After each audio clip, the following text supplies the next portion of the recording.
Life happens, and not always the way we expect it to. Every single day, we face change, stress, and uncertainty. What if you could learn to thrive no matter what life throws your way? Resilience expert Adam Markell and his inspiring guests explore breakthrough strategies to fully embrace change and build the resilience required to become change-proof. Hey, everybody. Welcome back to another episode of the Change Proof Podcast. I am your host, Adam Markell, and I know that you're going to love the guest that I have in store for you today. His name is Dr. Sam Adeyemi, sometimes called Dr. Sam. He has trained thousands of people in leadership for more than 2 decades. He has done this through the Daystar Leadership Academy, DLA, which has graduated more than 52,000 people since 2002. And through seminars, workshops, and conferences. He currently serves as a mentor to hundreds of top CEOs in Nigeria. Dr. Sam is the author of Shifts, 6 Steps to Transform Your Mindset and Elevate Your Leadership. Again, I know this conversation is going to be spectacular, so sit back and enjoy my conversation with Dr. Sam. Okay, Sam, so it was a great honor for me to read your bio, to be sharing with my audience more about you. I know our community is going to be so curious to learn more about your book, Shifts, and the origin story and all of those things. It's an impressive CV. I want to ask you a question that is only tangential to that, which is to say, what's something that's not in your bio, in your introduction, that you would love for people to know about you at the beginning of our conversation? Okay, thank you so much, Adam, for having me. What's not in my bio? Well, the fact that I studied civil engineering, that I trained to be an engineer originally, although now I'm known as a speaker, as a leadership expert, and a minister. So, which means that I switched careers along the line. And the big question would be why? In the first place, see, my granddad was the head of the builders in my hometown in Nigeria. My dad was also a building contractor. So it was just family tradition to be in the construction industry. I literally grew up on construction sites. So I studied civil engineering, right? And I was already a director in my dad's business by the time I was in college. So it was like my job was waiting for me. I was not meant to apply to anywhere for any job. Sadly, by the time I was out of college, my dad's business had collapsed. And then I had to search for a job. It took me almost 2 years to get a job. And during that time, because the business was down, things were really, really difficult for my family. It was difficult for my dad to pay the rent. It was difficult sometimes for us to have food to eat and all that. And I became desperate because I was just starting out my life. And everything was looking bleak. And the big question on my mind was, is there anything that can really give me some direction, some clear pathway forward? Are there any principles that at least should be able to guarantee success to a large extent? So I began to read. It's amazing. I began to buy books. I began to read. That's how I read Tough Times Never Last, But Tough People Do by Robert Schuller. And I began to read things there that were like mind-twisting. Like I read a statement in the book that said, attitudes are more important than facts. I said, no. Facts are facts. Facts are sacred. What are you telling me? Attitudes are more important than facts. I had to read it over and over and over, reflect deeply on it before I got it. That what I think, how I feel, how I respond, they're more important than what is happening to me. Wow. Attitude is something that's difficult to define. For me, I find it to be sort of a combination of things, almost like a compound. Water is made of hydrogen and oxygen, and it's H2O, the compound is. Right. So how would you describe you've done so already, but if I'm asking you to define attitude for our audience, how would you define attitude? I would say I agree with you completely. It's a combination of what you think and how you feel, right? So which is more or less what's going on your inside how you are responding to external stimuli, right? So simply put, I would say it's the combination of what you think and how you feel. I feel like if you've been in business or in any area of life, honestly, to see the ups and the downs and to experience really the roller coaster of life as it is, I think for all of us, I mean, I only have my own life to really be, an expert in, let's say, but I've been observing and have been blessed like you to work with leaders for many, many years now in organizations and to be given access to people to see, to talk, to learn from, to offer insights to. In that process, I've certainly seen a lot of people go through a lot of ups and downs. And if there was one thing that I would say would be more of a predictor that person would end up in a good place. Like success is a good word, but I also think it's a word that gets used a lot. And, again, is another one of those words that isn't one meaning anyway. It's a Right. combination of things, and it's really very personal too. But how that person navigates those situations, I think, has more to do with their attitude, their thinking, than it has to do with anything else. I mean, the best example I have, of someone else's life that has been inspirational to me and to so many other people is someone like Nelson Mandela. Because to imprison someone, physically imprison them for 27 years, I think is the case, and put them in a small cell and be in such a place lacking any agency, any freedom whatsoever, you would imagine that that person would be bitter, resentful, would Right. condemn the persecutors, would be angry, or would have died of just depression or something. And yet we all know the story is that he comes out of prison to lead an entire community, both white and black, to some place that's better. I don't want to say it's complete unity. I don't think that's exactly true, but to create more harmony out of something was so desperately wrong and in need of change. And he waits 27 years and has that opportunity.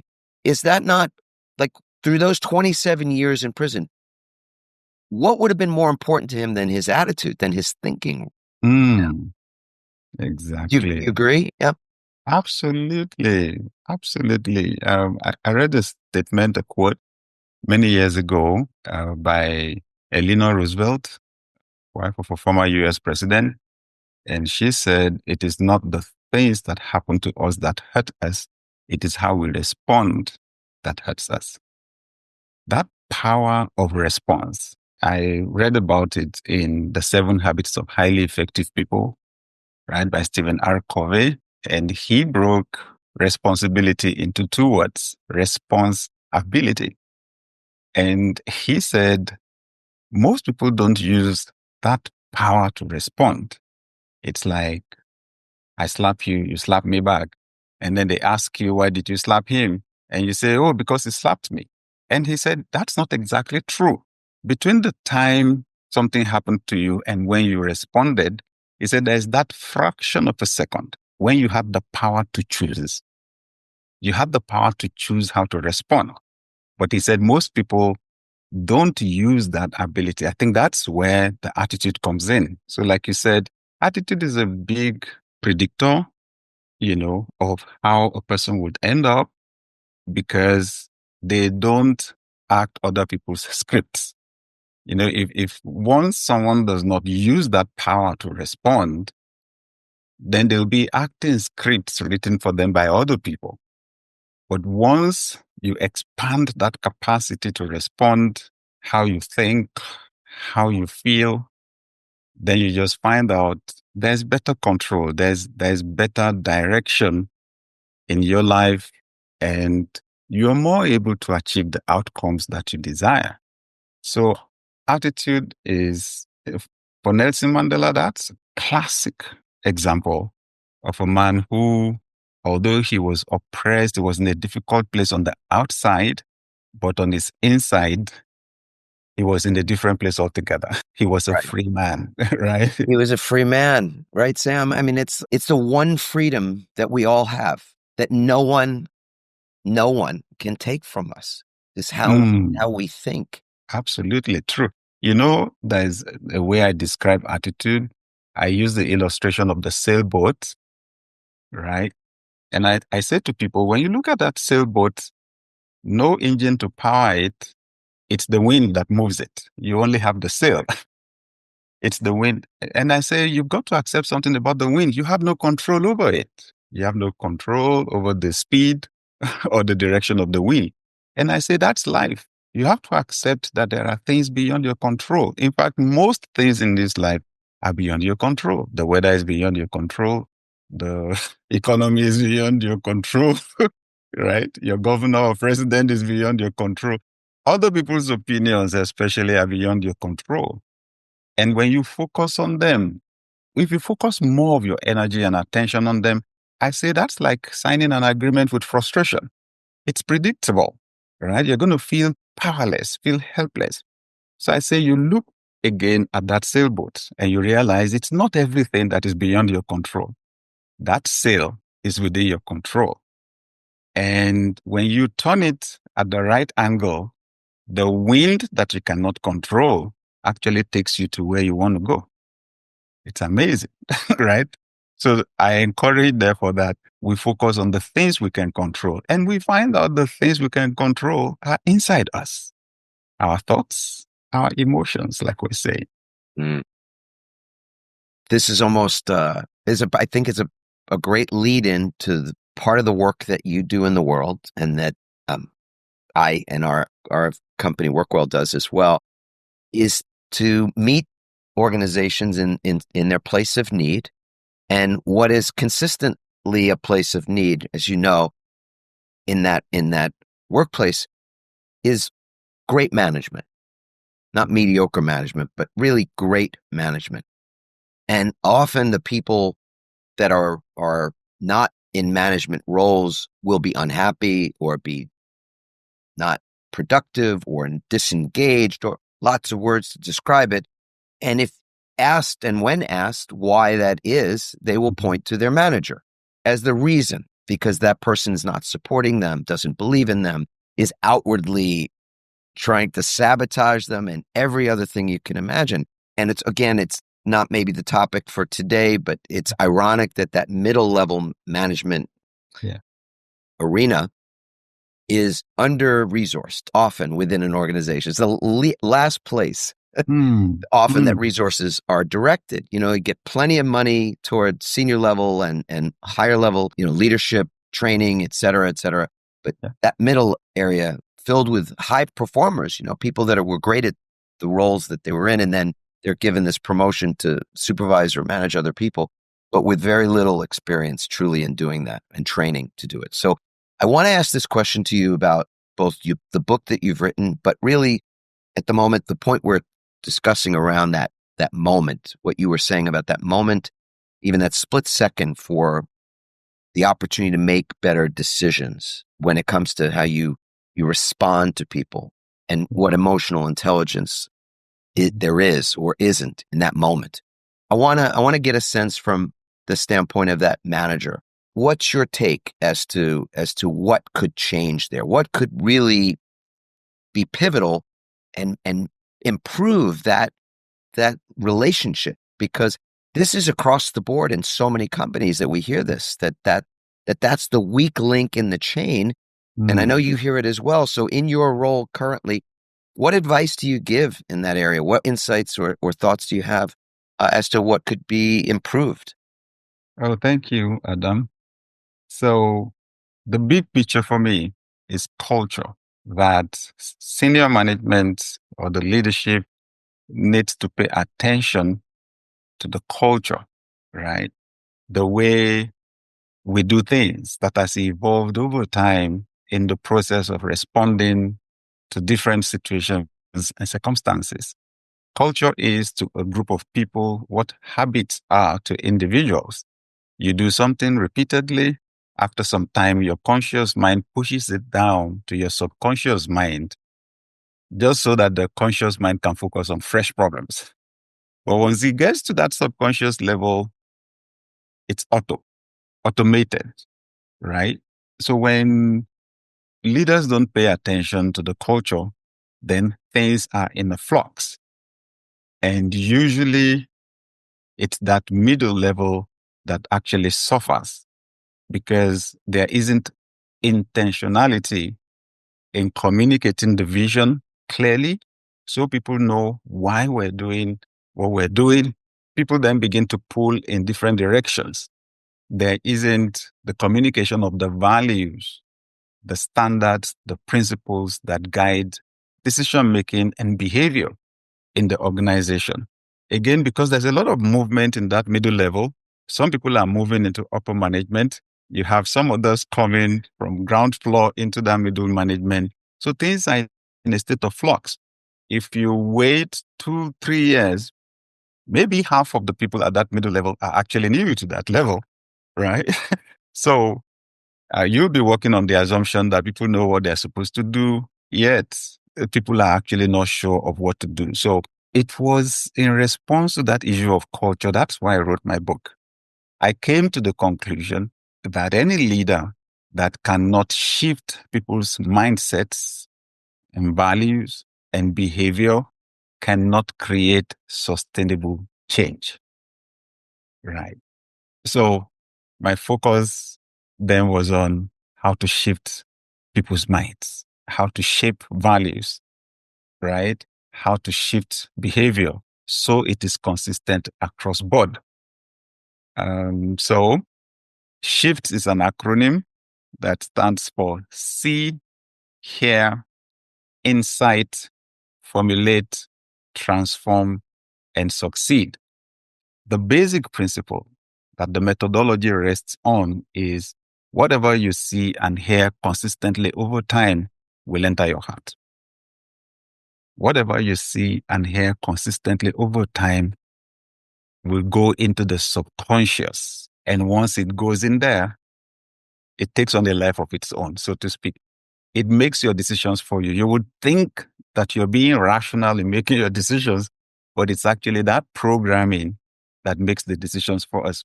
When I got that insight, I had to test it. Are you really sure? Are you sure?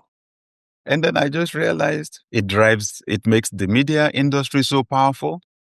All we have to do is just sit in front of the TV or just look at the phone or listen to the radio over and over before you know it, it's going in there.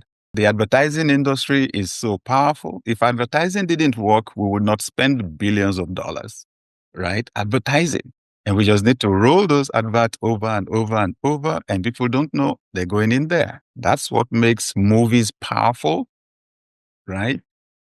Our daughter, when she was in high school, came home with her friend who came all the way from Europe to school here in the United States. The young lady was speaking fluent English. So my wife asked, wait, you did your elementary school in Croatia. Were you taught in English there? She said, no. So how did you learn to speak English? She said, oh, by watching American movies. I thought, oh, whoa, okay, there must be something here. And then the lady said they wanted to go to the mall to shop. And we took them to the mall. On the way, they said we should pick another friend of theirs who came from Vietnam. When the young lady the Vietnamese got into the car, she was speaking with a fluent American accent.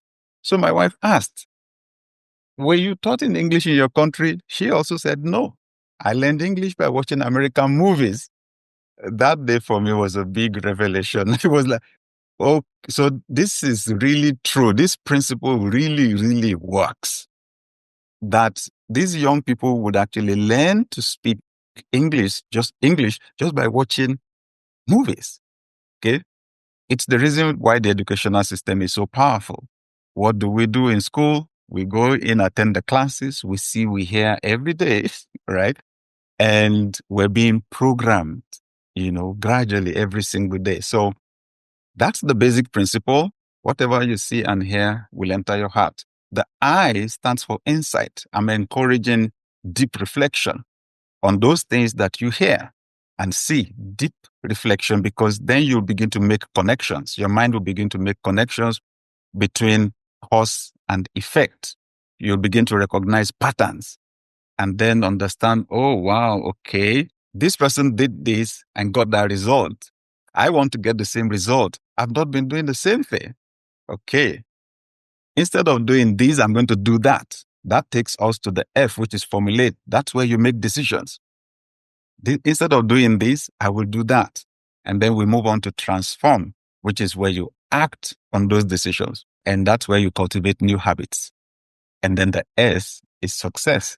Once you find what works, you repeat it, right? And then the success is sustainable. In the book, I applied it to individuals. I have a chapter on personal shifts.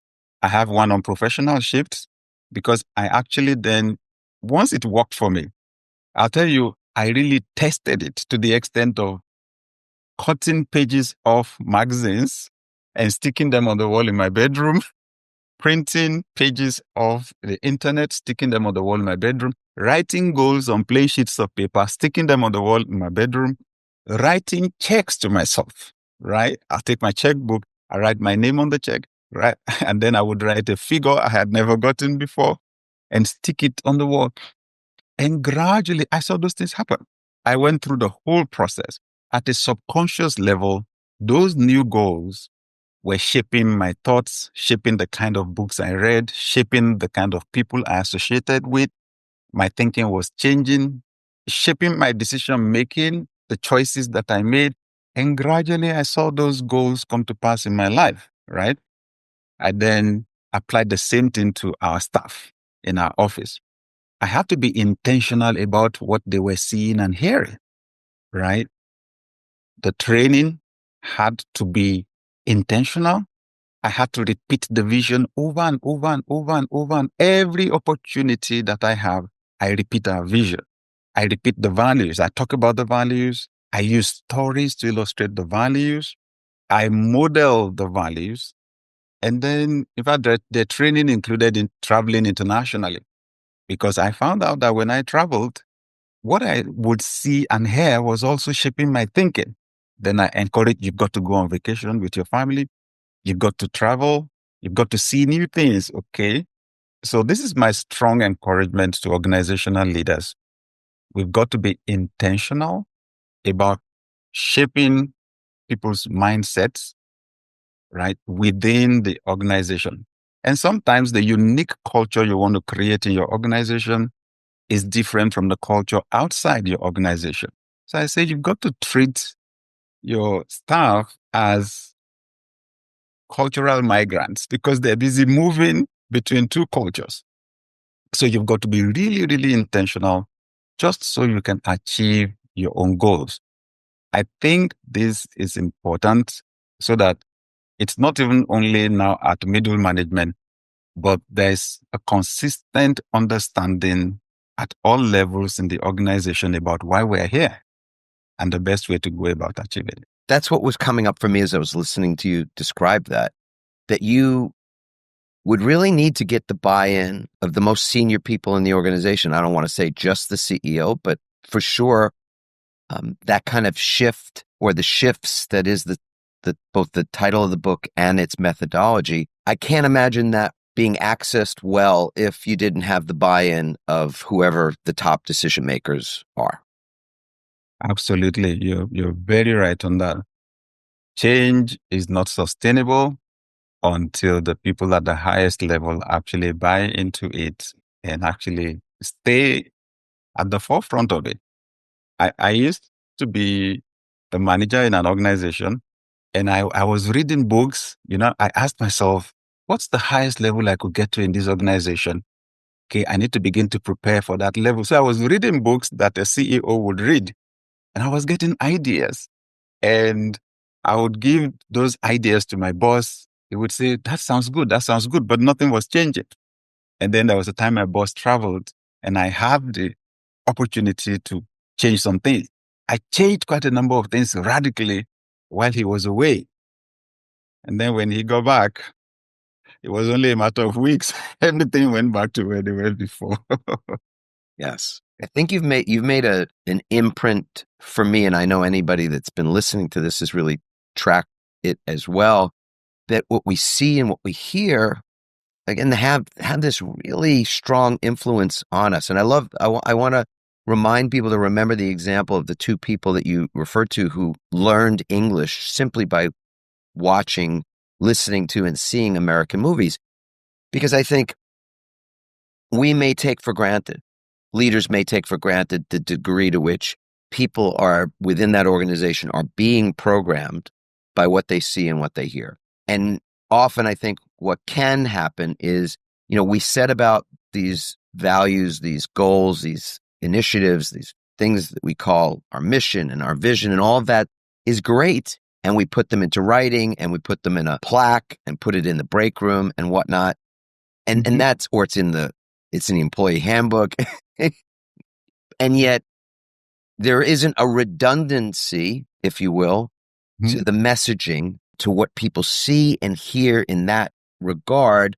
And therefore, even though there was great intentionality at a point through a process, that it loses, it's not sustainable. And ultimately, the energy of that process sort of evaporates. And then you're left with really a culture that is a reflection of what people do see and do hear regularly, which is different than what was intended when there was effort made to create something better, let's say, or different. Oh, absolutely. You nailed something so important there. Yes, sometimes organizations bring in consultants like us and we advise and we help them to clarify their vision, their mission, and their core values. And then there's this fresh drive and all of that, like it's a campaign. And then after some time, everything just begins to fizzle out. And that's why I'm encouraging for leaders. It's a daily thing. It's absolutely a daily thing. What people see and hear consistently. And I ask myself, so whatever it is that goes in through our eyes and our ears, what do we call it? It's knowledge or information. And I say, okay, you break up information. What do you have? You have in and you have formation. Whatever it is that is going in there through your eyes and your ears, they never leave you the same. They form you on the inside. It's in form, right? They're shaping you on the inside. So organizational leaders cannot afford to take this for granted at all. We've got to be very intentional about everything, including the colors, the environment. Yes, indeed. So, exactly. Everything. We've got to be really, really intentional about what people see and hear. I've so enjoyed this conversation, and I don't want it to end. I know we've got just a minute or two here, but I did want to ask you about resiliency, because just hearing your story and where your beginnings were and where you've gotten to, I want to understand your definition, if you will, of resilience, or how you've used, or let's say how resilience has informed your experience in business and as a leader yourself. I'd love to just probe that with you for a moment. Thank you. There's a book that really shifted my thinking many years ago. This was over 30 years ago. And I saw a friend reading this book, and it was titled How to Bounce Back from Failure to Success in 30 Seconds. I said, what? When you're through with the book, I've got to read it. I've got to read it. How to Bounce Back from Failure to Success in 30 Seconds. I think the author was Dave D. When I got the book and I began to read, the author said, well, you can bounce back from failure to success in 30 seconds because that's how long it takes you to decide to try again. That's how long it takes you to decide to try again. That really helped. That taught me to not mourn my mistakes for too long. In fact, I was so transformed by what I was reading from the books when I was searching desperately, right, to find a way. I was so transformed by the things I read that in fact, exactly 30 years ago, I went on radio in Nigeria and began to teach people basic principles for success. It's amazing. I was in my late 20s. Of course, I had this conflict in my head. It was like, what authority do you have to teach anybody how to succeed? Are you successful yet? But I did it anyway. I was just it was a strong inspiration for me. And what I discovered was you really can't discuss success without discussing failure. You really can't. When we were in school, they took us into the lab and they would give us chemicals to mix together and so on. And they called whatever we did experiments, right? They weren't meant to produce perfect results. They were experiments. And then it looks like the older we grow, the more we lose the capacity for experimenting and we expect things to work out perfectly the first time. So I've got to find out that actually to achieve success, you achieve a lot of failure. To the person that will be successful, it's not failure. It's actually a learning process, right? Until you eventually find what works. So I would say again that resilience first begins with attitude, begins with our interpretation of the things that happen in our lives. Once we have a negative bent, we get to wrong conclusions that stop us completely in our tracks. But once we have the correct attitude, especially to failure, then we welcome the failure. In fact, you realize you need to fail faster because each failure takes you closer, right, to the ultimate success. I heard David Meltzer say, what would you think? What would you say if I said it's exactly 24 no's that will take you to $1 billion? He said, how would you respond to the first no? Right? It will be with excitement. Look, let the no's come very fast, right? I want to hear the no's very quickly so I can get to the $1 billion. So I would say attitude plays a big role in our capacity for resilience because we know we just need to hold on long enough and things are going to change for the better. Yeah. It's remarkable too in our research over so many years on that word resilience. What we see is that resilient individuals, teams, organizations are not the ones that made fewer mistakes. Right. They're actually it's the converse. It's the one that those that made more mistakes are the more resilient ones. So yeah, it's very curious. I have so loved this conversation with you and Dr. Adeyemi. I can't say enough to our listeners to find out more about your book and your work, and there'll be show notes that include information about both of those. So thank you for that. Shifts is a book I'm looking forward to reading as well. Is there a subtitle? Yeah, it's Shifts. 6 steps to transform your mindset and elevate your leadership. Absolutely love it. Love it. Love it. Sam, thank you so much for your time on the podcast today. Again, I expect people will be sharing this episode with friends and family, and we'd love to hear from you all. So my community, thank you so much for being with us as always. And if you do know somebody that could benefit from listening to this, please share this podcast. And if you've got a question for myself or for Sam in regard to this episode, you can go to adammarkel.com/podcast and leave your question or comment there. And of course, we'd love to hear from you in any way, shape, or form, including if you take a moment to review this podcast on the platform that you consume it. That would be lovely. 5 stars is always great, but whatever your feedback is, it is more than welcome and greatly appreciated. Sam, again, thank you so much for your time. You've been amazing, and thank you. Thank you very much, Adam.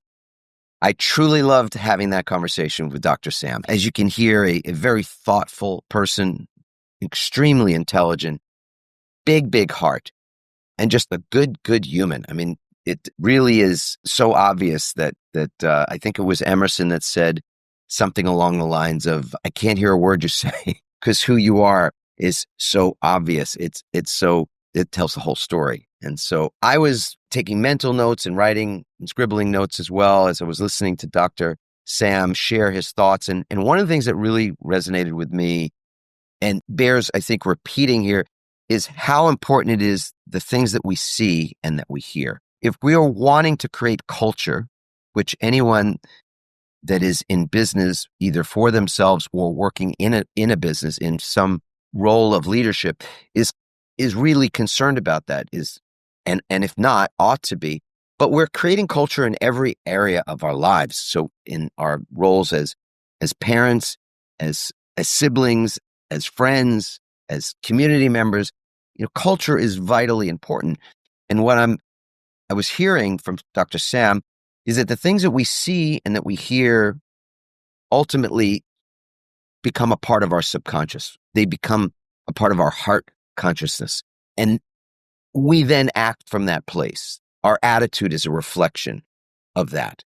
So to be really intentional, to remind ourselves how important it is, the things that the people around us see and hear, because it will affect how they feel, how they think, and will inform their attitude. And also the same for ourselves. What are the things that we are curating for ourselves to see and to hear that will ultimately change our subconscious in the ways that are best for us? So the things that we truly want in our lives, whether it's to be the best leaders that we can be, whether it's to be successful in however we define that, whether it's in money or it's in career or it's in some other area, how we can have the best relationships, the best health, the best financial life, whatever those things might be. So often it is that it's our attitude that is the most important intangible ingredient in defining or in setting about the ways and means that those things are achieved. And how does that happen? Well, I think what Dr. Sam shared with us is that it happens gradually, of course, but it happens by being very intentional about what we see and what we hear. And so I know that for my wife and I, and with our kids when they were younger and now as young adults themselves, they have the choice, of course, to do this or not do this. But Randy and I, my wife Randy and I, we routinely every single year create a vision board for ourselves and routinely throughout the year look at it and think about it. And that involves something that is, there's a very powerful visual aid. But even that I think could be up-leveled because there's an element of it being purely visual and not necessarily something that we hear that is activating that deeper understanding and that deeper insight and guidance, perhaps. I certainly would say it is guidance from within that informs all the things that show up on the outside. So I just, loved how he led us through the 6 components of his book, Shifts, SHIFTS, and not just the acronym, but what it means, but exactly how to apply it and where it lands within an organization and how important it is that there is this intentionality to how we address culture and what it is that will inform that culture. And again, that is what we see and what we hear and ultimately how people feel as a result of that. So love the conversation. I think it's an episode that's a keeper. It's worth sharing. And I hope that you will share it with colleagues, friends, family members, etc. And as I said, also would love to hear from you and learn whether or not this is information that was insightful to you and helpful to you. That feedback is super helpful to us. And we thank you for taking the time to share it. Also, if you're right now thinking about your own resiliency, how has it been that you have addressed challenges and been able to make a shift for yourself to be able to try again and move through difficult situations and not react, but respond, especially when you're triggered or when things are going differently than you would prefer.